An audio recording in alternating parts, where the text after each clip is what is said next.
வணக்கம் உறவுகளே, நாங்கள் இன்றைக்கி என்ன பார்க்க போகிறோம்னா, பார்க்கும்போதே உங்களுக்கு தெரிஞ்சிருக்கும், பூரி நல்லா பொங்கி நல்லா ஊதி வந்திருக்குது. இப்படி எல்லா பூரியையும் சுட்டு எடுக்கணும்.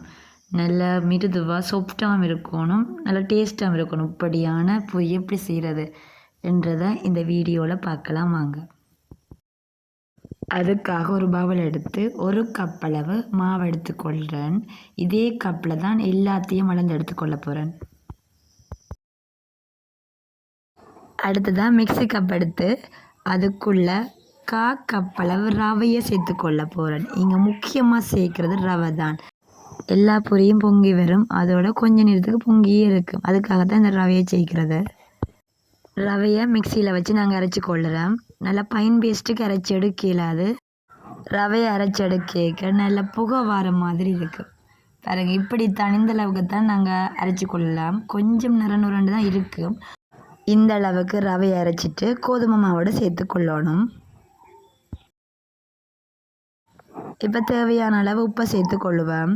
1 தேக்கரண்டி அளவு உப்பு போதுமானதாக இருக்கும்.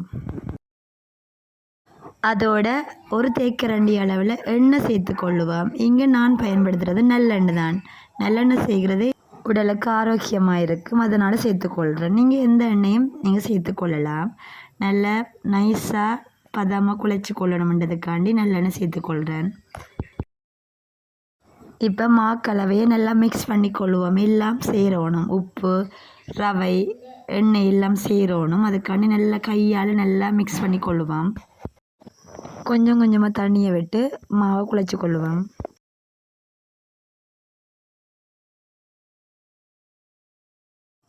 கைகளால் நல்லா பிசைஞ்சு குழைச்சா தான் நல்லா சாஃப்டாக வரும். பூரி நல்லா சாஃப்டாக வரணும்னு சொன்னால் கையால் தான் நாங்கள் குழைக்கணும். கொஞ்சம் கொஞ்சமாக தண்ணியை விட்டு ஒரு கொஞ்ச நேரத்துக்கு மாவை பிசைஞ்சு குழைக்கணும். எவ்வளவு நேரம் நல்லா பிசைஞ்சு குழைக்கிறோமோ அந்த அளவுக்கு பூரி நல்லா சாஃப்டாக வரும்.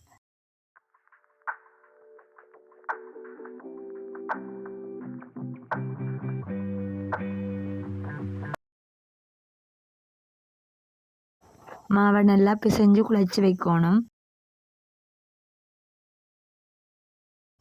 மாவுக்குள்ளே கொஞ்சமாக எண்ணெயை விட்டு நல்லா அடித்து குழைச்சி வச்சா சாஃப்டாக வரும்.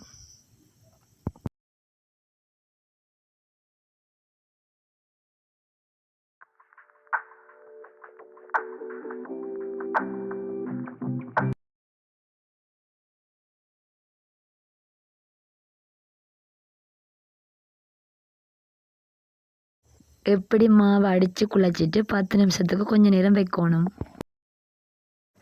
மாவை 10 நிமிஷத்துக்கு பிறகு எடுத்து உருண்டைகளாக பிடிக்கணும். இல்லை சின்ன சின்ன உருண்டைகளாக பிடிக்கணும். பூரி செய்கிறதுக்கு சின்ன உருண்டைகளாக பிடிச்சு வைக்கணும்.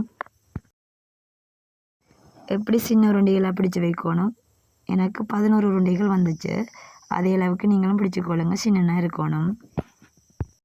மாவு உருண்டைகளை இப்படி ரொட்டி மாதிரி தட்டி கொள்ளணும். இப்படி தட்டி எடுப்பேன். முதல்ல 5 உருண்டைகளையும் தட்டி எடுத்து வைக்கிறேன். 5ஐயும் முதல்ல பொரிச்சு எடுக்க போகிறேன். எண்ணெய் சட்டி அடுப்பில் வச்சு போட்டு இப்போ நான் எண்ணெயை விட போகிறேன். நல்லெண்ணெயும் தேங்காயும் சேர்த்து தான் விட போகிறேன். தனியாக நல்லெண்ணெய் விடலாம், இல்லாட்டி தேங்காயும் விடலாம். ரெண்டையும் சேர்த்து விட போகிறேன். இப்போ நல்லெண்ணெய் விட்டுட்டேன். அடுத்ததாக தேங்காய் விடுறேன். தனியாக நல்லெண்ணெய் விட்டால் அது பொங்கிக் கொண்டே இருக்கும், அதுக்காண்டி தான் தேங்காயும் சேர்த்து வர்றேன்.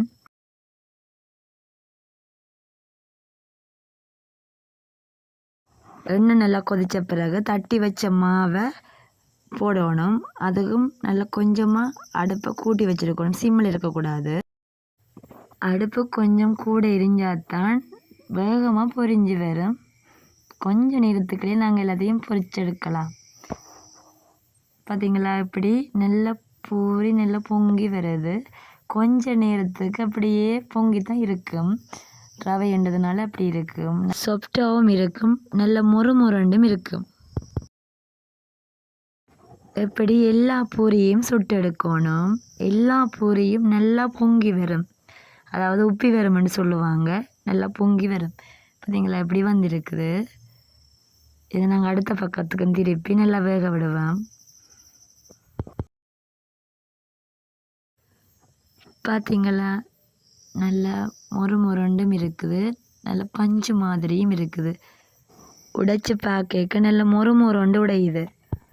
சின்ன பிள்ளைகள் விரும்பி சாப்பிடுவாங்க. சுட்ட உடனே வெயிட் பண்ணி கொண்டு நிற்பாங்க. அப்படித்தான் வீட்டில் நிற்கிறாங்க, எப்போ சாப்பிடலாமெண்டு. அப்படி நீங்களும் இப்படியான பூரியை செய்து பிள்ளைகளுக்கு கொடுங்க, விரும்பி சாப்பிடுவாங்க. டெய்லி செய்திட சொல்லுவாங்க, செய்து கொடுங்க. பார்த்தீங்களா எப்படி வந்திருக்குதுன்னு சொல்லி. இந்த பூரி உங்களுக்கு பிடிச்சிருக்குன்னு நினைக்கிறேன். பிடிச்சிருந்தா லைக் பண்ணுங்கள், ஷேர் பண்ணுங்கள், கமெண்ட் பண்ணுங்கள், சப்ஸ்கிரைப் பண்ண மறந்துடாதீங்க. சப்ஸ்கிரைப் பண்ணி விடுங்க. நெக்ஸ்ட் வீடியோவில் சந்திக்கலாம். தேங்க்யூ ஃபார் வாட்சிங்.